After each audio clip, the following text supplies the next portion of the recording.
नमस्कार दोस्तों, स्वागत है आप सभी का यूपीएससी उत्कर्ष में। मेरा नाम है पूजा द्विवेदी। हाल ही में एक नई अवसादी चट्टान बनाई गई है स्लैग का इस्तेमाल करके, और इसी अवसादी चट्टान से हम कार्बन को आराम से संग्रहित कर सकते हैं, जिसकी वजह से भारत अपने पेरिस एग्रीमेंट के गोल्स में डेफिनेटली कामयाब हो सकता है। इसके अलावा 2070 तक भारत ने शुद्ध शून्य बनने का प्रण लिया है, और यही सारे छोटे स्टेप्स हैं जो कि ऐड ऑन करेंगे आगे।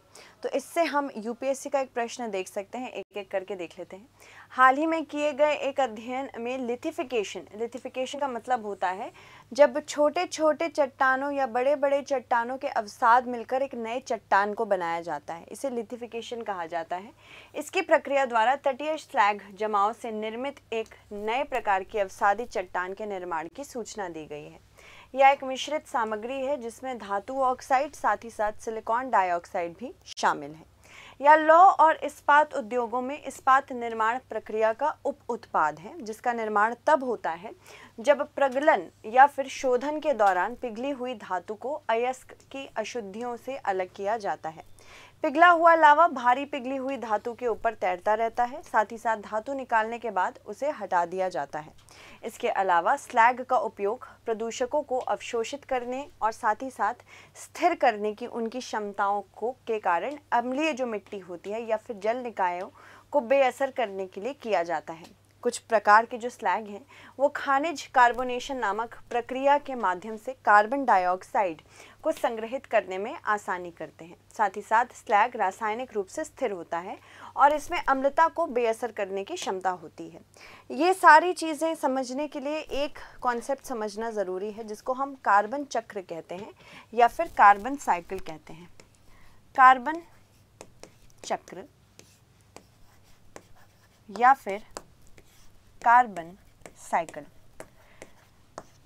अगर ये साइकिल प्रॉपरली मेंटेन्ड है तो ग्लोबल वार्मिंग यानी कि वैश्विक तापन जैसी चीज़ें नहीं हो सकती, बट अगर नहीं है तब दिक्कत है।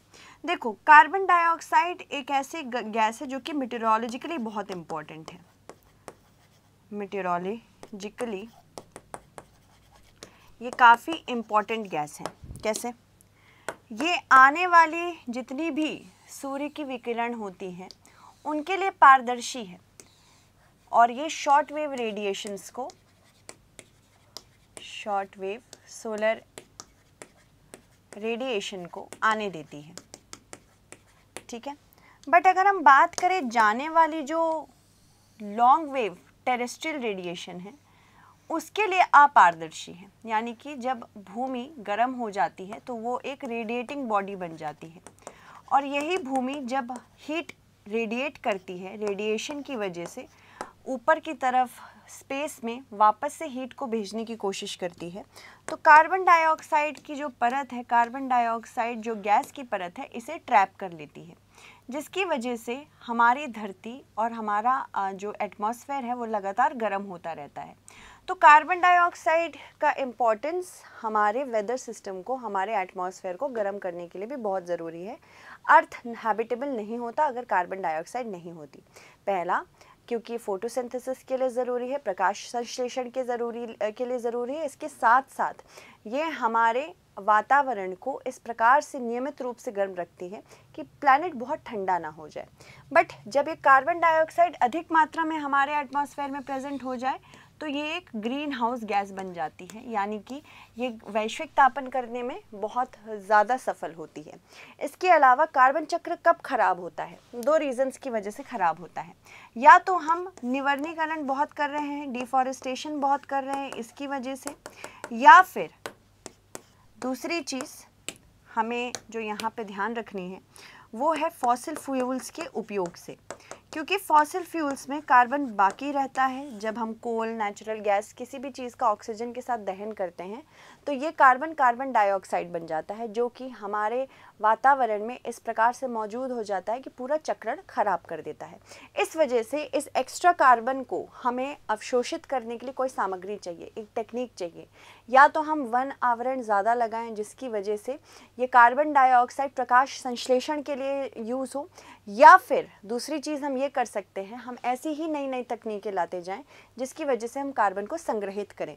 हमने पेरिस एग्रीमेंट में भी गोल रखा है, गोल नंबर 3 हमारा यही है कि हमें 2.5 से 3 billion metric ton carbon dioxide का इक्विवेलेंट 2005 से 2030 के कंपैरिजन में अवशोषित करना है। पर वो अवशोषित हमें कैसे करना है? फॉरेस्ट की मदद से, ठीक है। जब लिथिफाइड स्लैग विघटित होता है तो यह खनिज कार्बोनेशन नामक प्रक्रिया के माध्यम से कार्बन डाइऑक्साइड जैसी ग्रीन हाउस गैसों को संग्रहित करता है।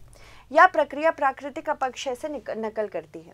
स्लैग खनिज कार्बोनेशन के माध्यम से कार्बन डाइऑक्साइड को संग्रहित कर सकता है। यूके में स्लैग पर किए गए अध्ययन से यह भी पता चला है कि वायुमंडलीय कार्बन डाइऑक्साइड के साथ स्लैग से कैल्शियम की प्रतिक्रिया से बनने वाले जो कैल्साइट सीमेंट कार्बन को सोखने में सहायता करते हैं वही हेल्पफुल है। लिथिफाइड स्लैग वेनेडियम और क्रोमियम जैसी जहरीली धातुएं छोड़ते हैं जो कि पर्यावरण को दूषित कर सकते हैं।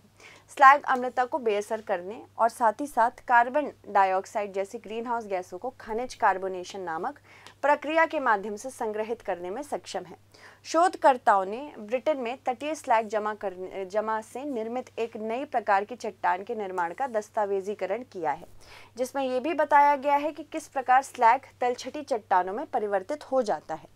इसके अलावा कठोर स्लैग तटीय कटाव को रोकने में भी मदद करता है और इससे अपशिष्ट प्रबंधन भी कर सकते हैं। इसके अलावा स्लैग के विश्लेषण से मूल्यवान संसाधनों की पुनर्प्राप्ति की संभावना भी पता चलती है। इसमें इस्पात निर्माण प्रक्रिया में सामग्रियों के पुनः उपयोग में योगदान भी मिलता है। लिथिफिकेशन, जैसे कि मैंने बताया, अलग अलग अवसाद जब बच जाते हैं और एक दूसरे से जुड़ जाते हैं इस प्रकार से कि एक नई चट्टान बना लेते हैं, उसको हम लिथिफिकेशन कहते हैं। यहाँ सेडिमेंट से रॉक्स बनते हैं। इसके अलावा लिथिफिकेशन ऐसी प्रक्रिया जो औद्योगिक अपशिष्ट जैसे कि स्लैग को चट्टान में बदल देती है। ऐसा तब होता है जब स्लैग कठोर हो जाता है और अवसादी चट्टान में बदल जाता है, सेडिमेंट्री बदल जाता है, या मौसम के अनुसार पर्यावरण में अवसाद छोड़ता है।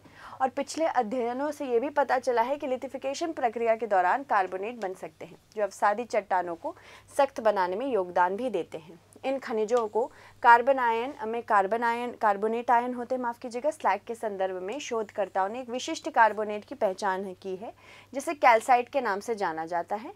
यह कैल्शियम कार्बोनेट का एक रूप है जो कि चॉक में भी पाया जाता है। एंथ्रोपोसीन युग यानी कि एक ऐसा युग जिसमें मानवीय गतिविधियों की वजह से लगातार वैश्विक जलवायु परिवर्तन हो रहा है। एंथ्रोपोसीन युग वर्तमान भूवैज्ञानिक अध्याय को संदर्भित करता है जहाँ पे मानवीय गतिविधियों ने पृथ्वी के परिदृश्य को काफ़ी हद तक बदला है। औद्योगिक अपशिष्ट और निर्माण मलबे जैसे सामग्रियों को मिट्टी, पानी और खनिज वितरण को प्रभावित करके प्राकृतिक प्रक्रियाओं से बदल दिया है। यह युग लगभग 1950 के दशक से शुरू किया माना जाता है, जब मनुष्य की गतिविधियों का प्रभाव पृथ्वी के पर्यावरण पर स्पष्ट रूप से दिखाई देने लगा। इसके अलावा खनिज कार्बोनेशन भी एक इम्पॉर्टेंट फैक्ट है जिसके बारे में जानना है। या प्राकृतिक रूप से पाए जाने वाले खनिजों के साथ प्रतिक्रिया करके कार्बन डाइऑक्साइड को रासायनिक रूप से स्थिर कार्बोनेट खनिजों में परिवर्तित करने की प्रक्रिया को संदर्भित करता है।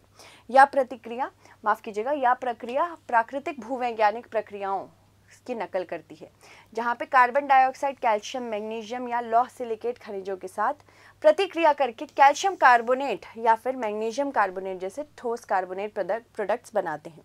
अगर बात करें इसका महत्व क्या क्या है, पहली बात तो जलवायु परिवर्तन को कम करने से लेके खनिज संसाधनों के संरक्षण तक और फिर भूगर्भिक प्रक्रियाओं को समझने में, सब में ये हमारी मदद कर सकते हैं। अब इससे संबंधित एक प्रश्न देख लेते हैं। स्लैग के संदर्भ में निम्न कथनों पर विचार करें। यह एक मिश्रित सामग्री है जिसमें धातु ऑक्साइड और सिलिकॉन डाइऑक्साइड शामिल है। यह लौह और इस्पात उद्योगों में इस्पात निर्माण प्रक्रिया का उप उत्पाद है। तो आपको बताना होगा इनमें से कौन सा कथन सत्य है। धन्यवाद।